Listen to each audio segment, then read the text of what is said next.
Bonjour à tous et bienvenue sur ma chaîne pour une nouvelle vidéo très intéressante. Donc, alors un abonné m'a demandé s'il existait un correcteur d'orthographe et de grammaire en français pour Overleaf. Donc la réponse est oui. Je vous montre ça tout de suite.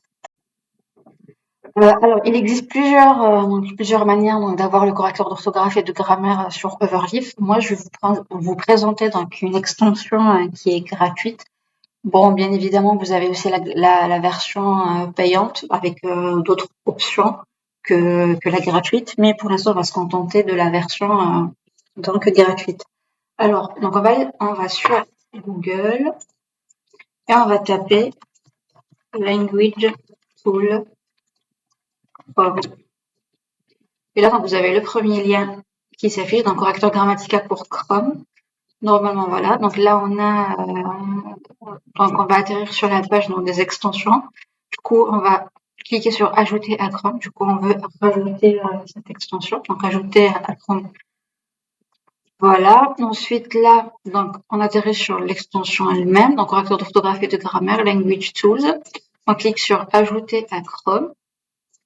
Donc là, il nous dit cette extension Chrome peut lire et modifier tous vos données sur tous les sites web. Donc, je dis ajouter l'extension.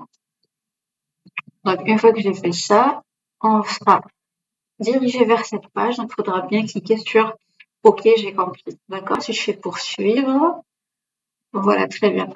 Et là, vous pouvez essayer. Nous, on va directement l'essayer sur Overleaf, parce que c'est le but. Donc, qu'est-ce que j'ai fait? Donc là, j'ai créé donc un fichier .tex. Mon fichier s'appelle correcteur orthographique de grammaire. Donc, vous pouvez modifier le titre de votre document. Sinon, j'ai récupéré donc un texte avec quelques fautes d'orthographe, un texte que j'ai récupéré directement sur le net. Donc là, je vais actualiser et vous allez voir. Voilà. Donc du coup, vous voyez, là, j'ai une petite pop-up là qui me dit que j'ai Overleaf avec en plus du coup le language tool avec mon extension. D'accord, c'est une extension bêta, donc on a la version gratuite. Là, si vous cliquez, là, si vous voyez, on a 18 fautes. D'accord, 18 fautes. Là, j'ai deux suggestions premium. Donc là, c'est la version payante. Et là, en gros, ce bouton-là, il nous permet donc de reformuler la phrase. Pour l'instant, nous, on va voir en gros le correcteur d'orthographe. Ok. Donc là, si vous cliquez, donc là, vous avez qu'est-ce qu'on a? On a donc le langage, la langue qu'on veut, donc le français pour notre part. Donc voilà, je ferme ça aussi. Et là, si on vient ici, vous voyez, déjà, en gros, on a si vous voyez, on a des erreurs donc soulignées avec du rouge et des erreurs soulignées avec du orange. D'accord? Pour le rouge, par exemple, du coup, il vous dit faute de frappe possible trouvée, donc fossile. Soit on veut vraiment dire fossile, ou bien les fossiles, en gros, les fossiles, quoi. Du coup, dans notre phrase, non, fossile, c'est sans X qu'on veut. Quand vous cliquez et directement, ça sera remplacé. Ensuite, vous avez les gerbes liées. Donc, gerbes liées, en gros, c'est féminin, il prend un peu. Donc, voilà. Donc, soit vous choisissez lié avec un double E, ou bien vous ignorez. En gros, soit vous acceptez la correction qu'il vous propose, d'accord? Soit vous ignorez, ou on accepte. Ensuite, vous avez pareil, ici, sans. Il ne doit pas y avoir d'espace avant ou après l'apostrophe. Du coup, on corrige aussi. Et voilà. Vraiment, l'extension est vraiment facile à utiliser. Faut juste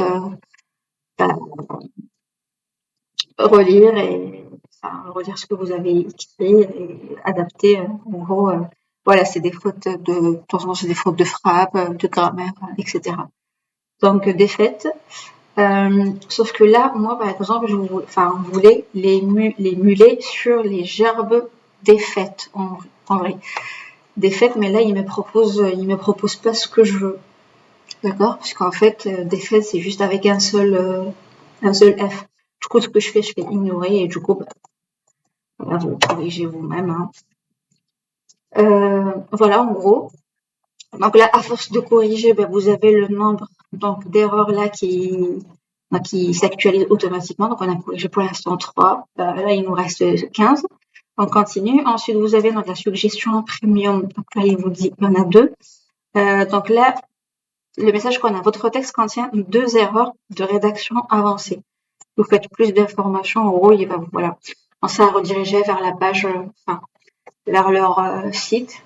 Et du coup, on a la version payante. Voilà, pour ceux qui veulent, du coup, voilà, payer pour avoir plus d'options. C'est peut-être pas mal pour ceux qui rédigent beaucoup. Hein. Voilà pour ça. Ensuite, on a aussi reformulé la phrase. Alors celle-là, j'avoue que moi, je l'avais pas testée.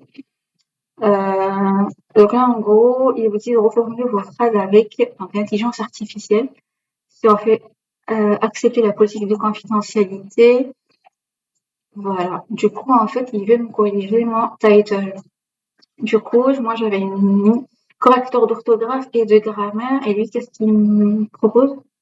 Correspondant d'orthographie et de grammaire. Ouf, c'est pas forcément ce qu'on veut. Du coup, donc voilà. On a des avantages et des inconvénients de ce genre d'extension. Après, c'est tout à fait normal parce qu'en fait, c'est basé sur l'intelligence artificielle.